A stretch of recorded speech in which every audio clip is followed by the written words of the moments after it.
Well, ngayon, titignan nga natin yung tungkol sa Bangsamoro Law, no? Sa House, nag-create sila na special committee. Yeah. Ngayon, hindi nga natin alam kung sino-sino upo dyan at ilan ng mga miyembro.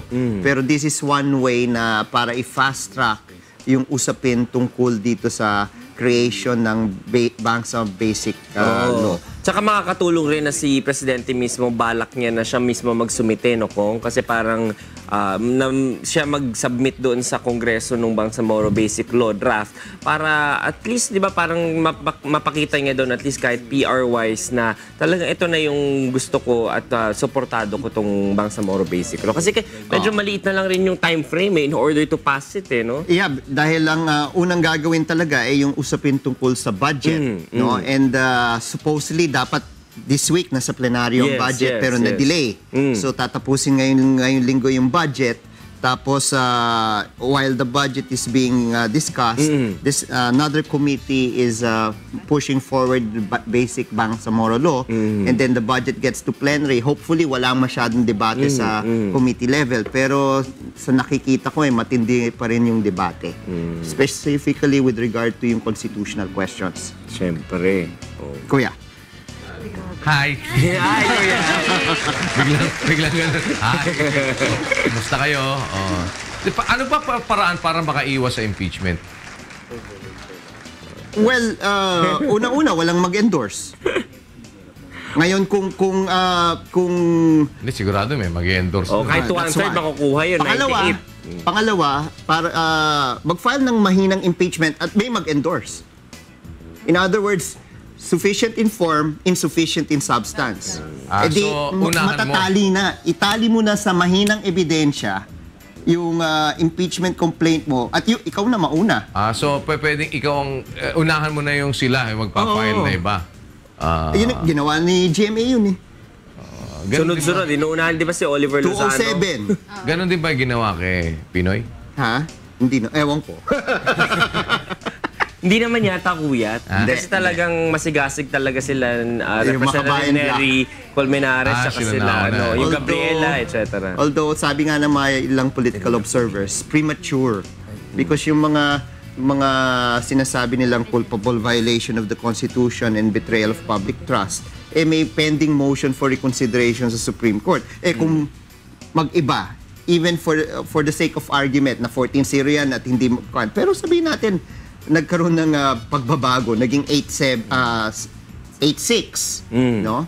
Panalo yung motion for reconsideration. Sa bagay, may logic nga yung kasi parang halimbawa, kung ang naging findings ng Supreme Court, sinabi halimbawa ng Supreme Court, hindi, binabaligtad namin sarili namin. Constitutional pala ang DAP. Di, saan ka ngayon? Correct. Paano mo ngayon sasabihin nga naman na teka muna, ano ngayon ang culpable violation of the Constitution para sinasabi mo? Yes. Wala pa.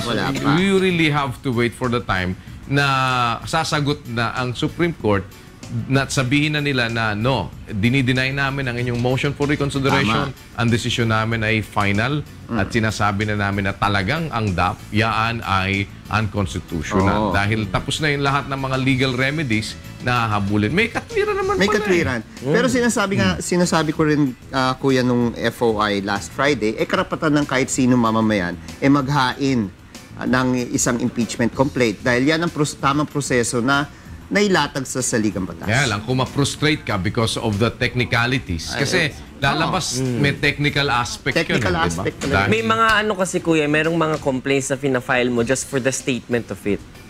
Na alam mo naman na uphill battle, hindi mananalo, pero just want na ma-focus dun sa issue na yun. Kaya mo fina-file. Sa bagay, alam nyo yan dahil sa Malacanang ka dati. Diba? Parang, lang yan, parang yan ang sinasabi executive, nila. legislative. Pang press release. Yeah. Diba? Para mapag-usapan, para umingay. Pero ano ba talaga yung kaso dun sa mga pulis? Meron kasi dun part ng meron yatang na-dismiss na police din dun. Pero ang primarily, ang base, kasi tinatanong kanina si Kong Erin ang basic na isinampa sa kanila dahil karamihan talaga mga active na police. Pero ang sinampa pa rin, kidnapping with serious illegal detention.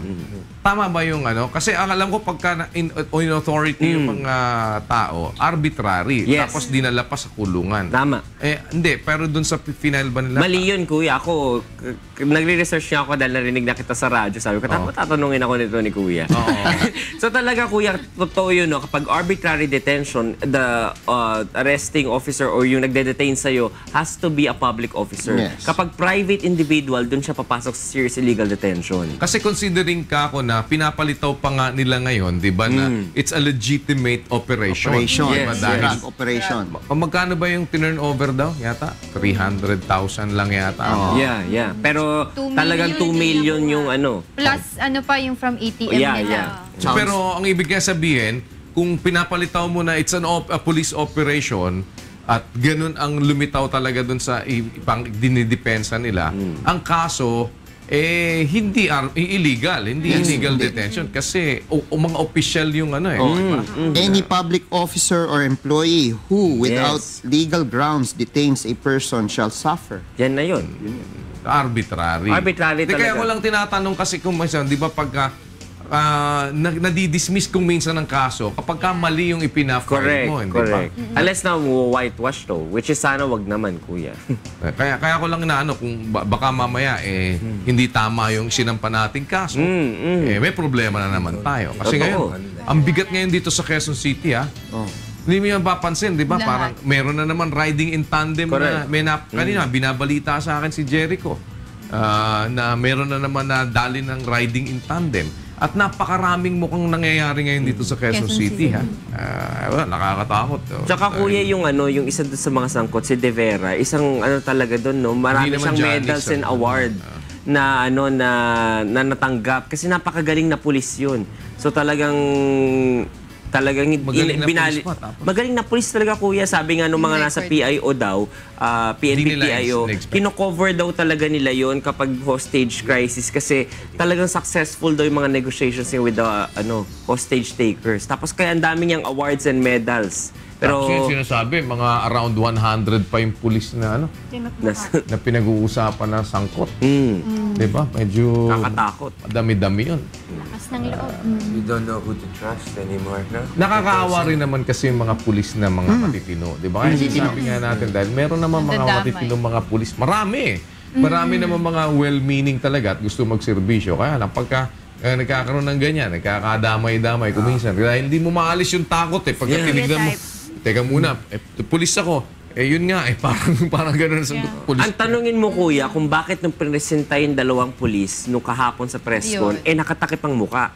Hindi dalawang pulis yun. Hindi, yung victim. Yung biktima yun. biktima yun. Oo. Pero yung dalawang pulis hindi pinresenta. Hindi, isa lang naman yung... Dalawa na yung nahuli. Pero may pinresinta. Meron. Yung kidnapper sa ibang kaso, kuya. Ay, hindi ba yun yung pulis Hindi yung na, pulis. ano? Pero yung dalawa hindi nila pinresenta. Alam ko yung pinresinta na nakatakip ang mukha, yun yung mga biktima. Kasi very important, kuya, na na makita rin yung muka. So, para yung iba kasi na baka meron pang naging Na biktima ng biktima. ganun Yes, din. yes. At hindi naman nila alam na pulis pa na Correct, yun. correct. Diba? Pero wala bang nilalabag doon na karapatang pantao? Well, sabi ni... Kasi di ba sa may mga usapin dyan, kahit kasi sa Amerika kasi, kahit nga yung mga plate numbers ng sasakyan, bine-blur yan pag nilalabas, di ba? At yung mga mukha ng mga suspects, kasi andun pa rin yung batas na parang ating sinasabi na presumed innocent Yeah. unless proven otherwise, di ba?